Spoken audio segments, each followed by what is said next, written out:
Vibrant music teaching. Proven and practical Tips, strategies, and ideas for music teachers.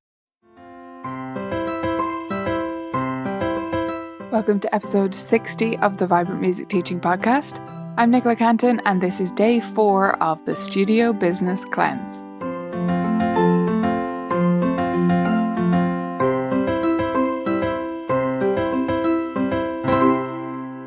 Welcome back, beautiful teachers. I hope you've been enjoying the cleanse journey so far. We've looked at who you're teaching, why you're teaching, and your teaching superpower in the first 3 days. And this is day 4, where we're looking at showing off a little bit, showing off your studio and the benefits of being part of it.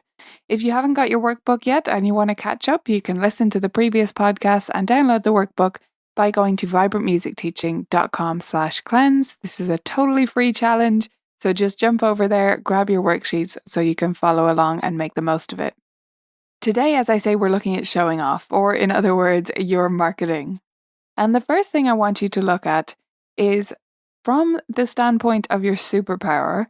So first of all, make sure you've done day 3 and done the exercises and found your superpower. And then I want you to think about the actual features of your studio, the stuff that you do and the stuff that you have. So first of all, think about your superpower, perhaps write it out on a big sheet and have it in front of you while you think about things you might want to add to your studio or emphasize more and in a different way. So I'll give you some examples of what features you might like to have.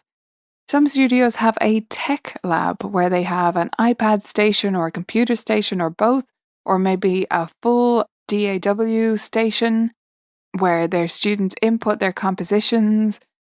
Could be basic, it could be extensive, but if you have that, or if you're going to add that for reasons to do with what you want to stand out for, then that's going to be something you want to highlight in your marketing.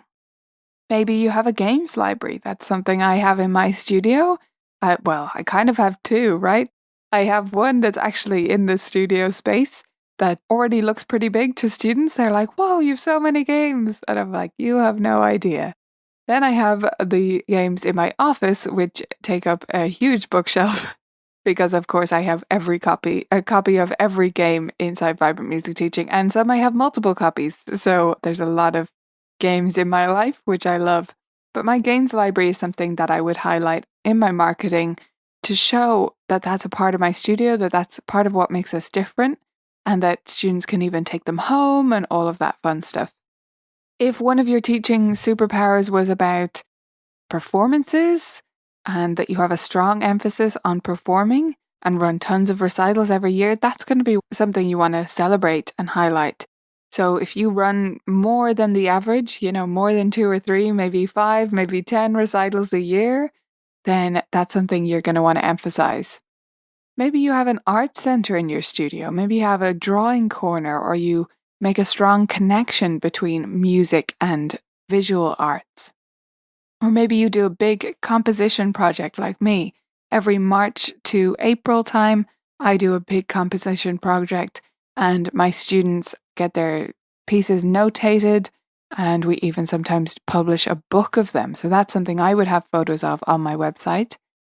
Maybe you have a strong focus on including parents in your music lessons. If you're after parents who want really great, fantastic, competitive results for their children, they need to be heavily involved and they're going to need to be ready for that. So if that's the case, you could advertise that you have parents' days, that parents always sit in on lessons, or that you have special weeks and special trainings for them, because that conveys 2 things. It's going to attract the parents that want to be heavily involved, and it's going to turn people away who don't want to be. And you don't want the people who don't want to be heavily involved if that's the focus of your studio. Or maybe you have that focus on technique, and one of the things that you talk about in your marketing is that you have side-by-side grand pianos so that you can fully show and fully demonstrate everything and sort of relay back and forth with your student.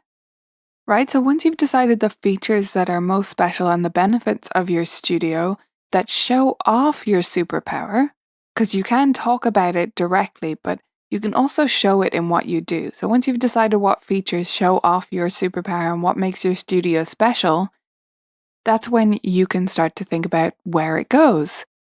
And I want you to think about where you're currently doing your marketing at this stage and what's working the best for you so that you can put your most effort and convey your superpower clearly and prioritize the areas where you're having a bigger impact, where you're actually attracting students.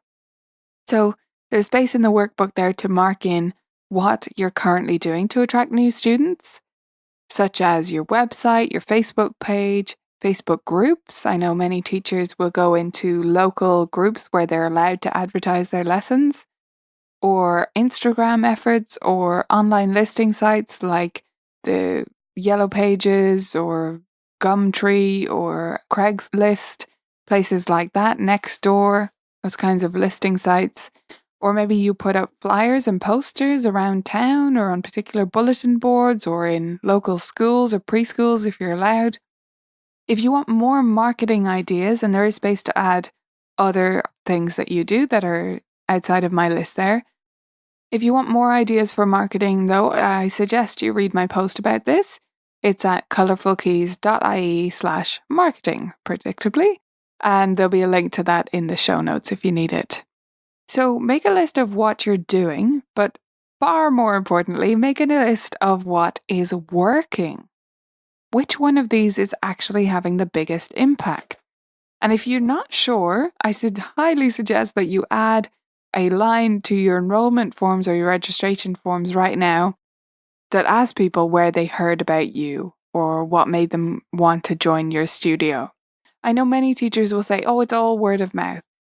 But outside of word of mouth, because you can't really control that other than being a fantastic teacher, and of course that'll happen organically with time that people will spread the word, if you are, but you want to consider your marketing more from the perspective of those that don't know about you, because there is sort of eventually an end point to most word of mouth marketing. You will hit a dead end and maybe you will need more students outside of that.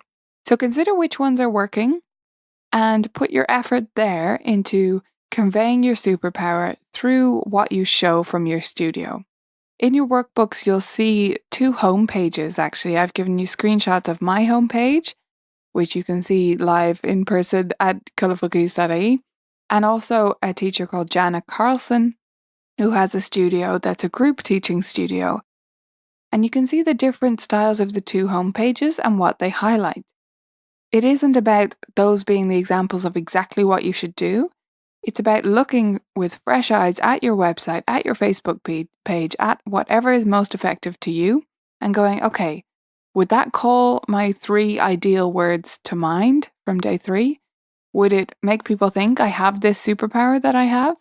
Would it show them how my studio is different from other people? Those are the questions you want to ask yourself when you look at all of your marketing efforts, but especially the ones that are working the best, right? The places where people are actually finding you, that you should be putting your best foot forward.